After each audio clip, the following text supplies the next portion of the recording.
வணக்கம் ஜவைஜட் ஃப்ரம் ஜவாதுபட்டி புதூர். ஒரு நேரம் சுத்தமான ஒரு சாப்பாடு, சுகாதாரமான ஒரு பயணம், பாதுகாப்பான ஒரு பயணம் அப்படின்னா அது ரயில்வே பயணம் தான். இன்னைக்கு அப்படி கிடையாது. என்னைக்கு பாஜக வந்ததோ அன்னைக்கு நாசமாக போச்சு. லல்லு பிரசாத் யாதவ் ஒரு மனுஷன் இருந்தாருங்க அன்னைக்கு.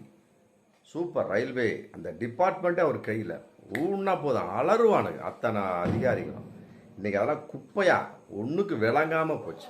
காரணம் பாஜக கண்டுகொள்வதே இல்லை. ஒரு நாளைக்கு எத்தனை ஆக்சிடென்ட்டு ரயில்வே ஒரு போன வருஷத்தில் 23 ஆக்சிடென்ட்டும் இன்னும் நடந்துலாம். பயங்கரமான ரெக்கார்டு பிரேக் பாஜக. பாதுகாப்பற்ற ஒரு ரயில்வே ஒரு பயணம் ஒரு துறை அப்படின்னா அது பாஜக தான். அதை விட மோசமான ஆரோக்கியமற்ற ஒரு துறையாக இன்றைக்கி ரயில்வே துறை போயிடுச்சு. யார் பாஜகவோட ஆட்சியில். அதாவது அம்ரித் பாரத் எக்ஸ்பிரஸ் 16601 வண்டி நம்பரு. அதில்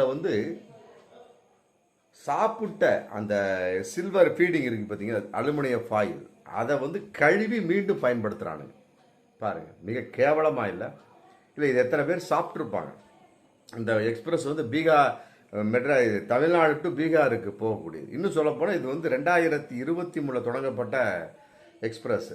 எதுக்கு தொடங்கப்பட்டுச்சுன்னா, சுத்தமாக பராமரிக்கிறது, ஒரு கேட்ரிங் சம்பந்தப்பட்ட வகையில் ஒரு மிகப்பெரிய விஷயத்தை பராமரிக்கணும் அப்படிங்கிறதுக்காகவே இந்த அம்ரித் பாரத் எக்ஸ்பிரஸ் தொடங்கப்பட்டது. இன்னைக்கு நேர் மாற்றம்.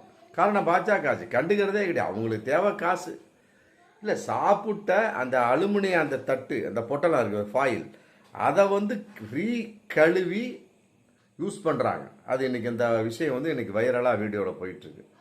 அதை நிர்வாகம் IRCTC கேட்டான் அப்படின்னா சொல்லிட்டாங்க. இல்லைங்க, அது கண்டுபிடிக்கப்பட்டு மற்றபடி அதை இன்னைக்கு அந்த கான்ட்ராக்டை ரத்து செஞ்சிட்டோம்.